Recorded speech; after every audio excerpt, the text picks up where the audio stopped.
Honourable Deputy Speaker, Honourable Chairperson of the NCOP, Mr. President, members of the House. We meet today in the wake of the President's State of the Nation address, an occasion intended to offer direction and hope. Yet how can we speak of hope when the President again proposes a questionable policy that undermines economic growth, discourages investment, and exacerbates already high levels of unemployment? Minister Tar's unilateral announcement of the 100 billion transformational fund is not just a bad policy, it is significant concern for democratic processes, an attack on our economy, and a direct threat to fairness, accountability, and the rule of law. This fund was never approved by Cabinet. It was never debated within the GNU. It was never subjected to the due processes that govern major financial policy decisions. Instead, it was unilaterally declared as though the ANC still governs alone. Let me make it abundantly clear, they do not. This government is a GNU and not an ANC dictatorship. The days of steamrolling over South Africa's economy and institutions for the benefit of a few elected elite are over. Years of poor economic policies, crippling corruption, and rampant crime has resulted in a stagnating economy and gradually, over the last 3 decades, took the voters away 20% of their support. And despite this, the ANC went ahead and pushed through NHI, Bella Bill, and the EWC under guise of caring. But in effect, all 3 acts do nothing for the economic growth or creating jobs, and each of them limits individual freedom. Speaking to you, sir, read the headlines, ANC. Your policies are not working, and that's why the voters are rejecting you. The ANC did not give us the GNU. The voters did. They rejected ANC policy. They rejected race-based legislation.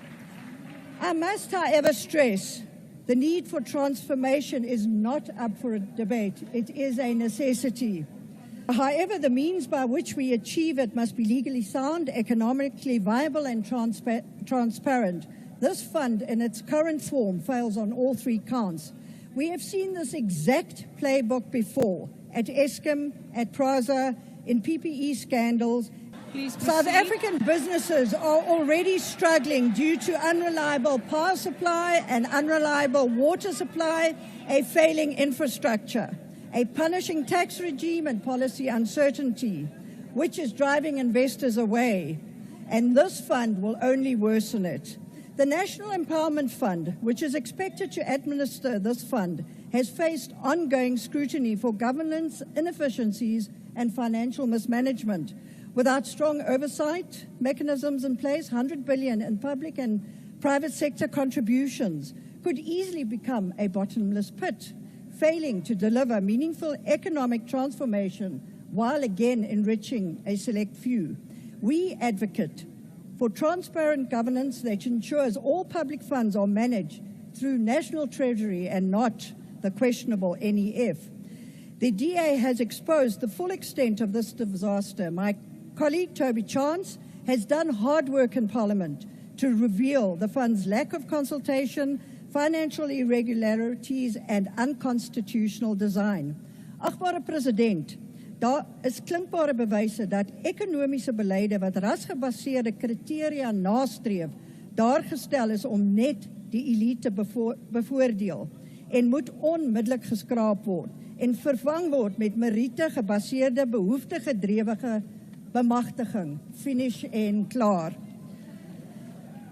Across every sector, from small business owners to major corporations and foreign investors, there is widespread rejection to this plan.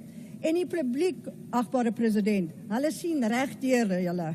Na jare van korrupsie, van staatskaping tot plundering van die COVID-hulp, weet Suid-Afrikaners presies wat gebeur as die ANC hulle hande op die 100 miljard gaan kry. Dit gaan nie na transformasie lei nie. Dit gaan in die sakke van die gekoppeldes verbind is.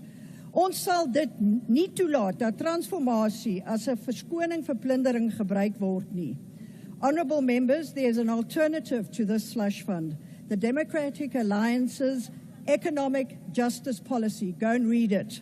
This offers a transformation model that is transparent, accountable, and driven by economic growth. This policy speaks to enterprise-driven transformation, empowering small and medium businesses through incentives and investment-friendly policies, skills development, and not forced racial quotas. The reason for a GNU is to find the best policies from each member party and implement them well. In conclusion, Honourable President, if you believe in fairness, accountability, and economic growth, I say this: reconsider this brewing mistake. Fight for real transformation and economic growth for all South Africans, not only the politically connected few. Scupper this impending disaster of a fund and listen to South Africans. Jobs and growth are what they need, not repackaged policy failures. We are committed to ensuring that this policy does not proceed in its current form. I thank you.